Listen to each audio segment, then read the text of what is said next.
முதல்ல ஒரு சின்ன அப்டேட் பார்த்துடலாம். இந்த வாரம் வந்து கேப்டன் யாருன்னு பார்த்தீங்கன்னா, பிரவீன்ராஜ் தேவசகாயம். அவர் தான் வந்து இந்த வாரம் கேப்டனா செலக்ட் ஆயிருக்காரு. பிரவீன், கனி அண்ட் விக்கல்ஸ் விக்ரம் 3 பேர் தான் கம்ப்ளீட் பண்ணியிருப்பாங்க. அந்த டாஸ்கில் வந்து பிரவீன் வந்து வின் பண்ணியிருக்காரு. பிரவீனை பார்க்கும்போது எனக்கு வந்து சீசன் 7ல் உள்ள மணி மாதிரியே தோணுது. அநேகமாக இவர் ரன்னர் இல்லைன்னா டாப் 5க்குள்ளே வந்தாலும் வந்துடுவார். ஏன்னா இந்த கேம் பொறுத்தளவில் எனக்கு எப்பயுமே அவர் எந்த இடத்துலையுமே ரொம்ப குறை சொல்கிற மாதிரி தெரியல. ரொம்ப கேங் கிட்ட அடிக்டடாகவும் இல்லை, அட் த சேம் டைம் ரொம்ப கேங் விட்டு வெளியவும் இல்லை, அந்த மாதிரி இருக்கிறாரு. கொஞ்சம் அந்த கேங்லேருந்து வெளியே வந்து கொஞ்சம் இண்டிவிஜுவல் ப்ளே பண்ணாருன்னா இன்னும் நல்லா பெட்டராக ப்ளே பண்ணலாம் அப்படின்னு நான் நினைக்கிறேன்.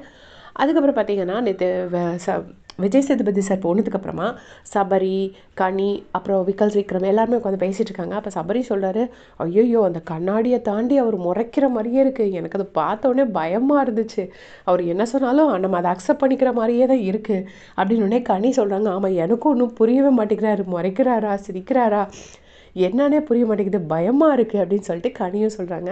அப்போ விக்கல்ஸ் விக்ரம் சொல்கிறாரு, முதல்ல எனக்கெல்லாம் வந்து வந்தவுடனே அவர் மாதிரி கோவமாக வந்தார்ல, அப்போவே நான் செத்துட்டேன், அவ்வளோதான்.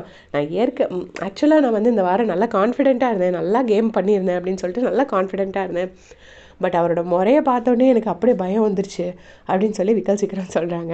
அது ஒரு வகையில் உண்மை தான். எல்லாருக்குமே வந்து விஜய் சேதுபதி சாரை பார்த்தா அல்லு தான் விடுது. ஆனால் வந்து ஒரு வகையில் அவரோட ஹோஸ்டிங் வந்து எனக்கு ரொம்ப பிடிச்சிருக்கு. ஏன்னா வந்து நல்லா கண்டிக்க வேண்டியது கண்டிக்கவும் செய்கிறாரு. அட் த சேம் டைம் அவர் ரொம்ப கண்டிச்சிட்டாருன்னா கேம் ஒன்றுமே இல்லாமல் ஆகிடும். இப்போ நீங்கள் எல்லாம் கேங்காக தான் இருக்கீங்க அப்படின்னு சொல்லிட்டாருன்னா அவங்க வந்து கேங்லேருந்து பிரிஞ்சு போயிடுவாங்க. அப்போ கேங்லேருந்து பிரிஞ்சுட்டாங்க அப்படின்னு சொன்னால் அப்புறம் தனித்தனியாக விளையாட ஆரம்பிச்சிருவாங்க. அந்த ஒரு இப்போ கேங்காக இருக்கிறதுனால தான் அவங்க கேங்காக சேர்றாங்க, அதை ஒருத்தவங்க எதுக்குறாங்க, அந்த கேம் பார்க்குறதுக்கு இன்ட்ரெஸ்டிங்காக இருக்குது.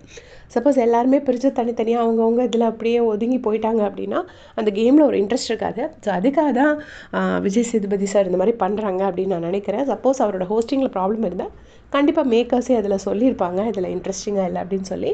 நீங்கள் சொல்லுங்கள் உங்களுக்கு விஜய் ஹோஸ்டிங் எவ்வளோ பிடிக்கும்னு மறக்காமல் கமெண்ட் செக்ஷனில் சொல்லிட்டு போங்க. தேங்க்ஸ் ஃபார் வாட்சிங்.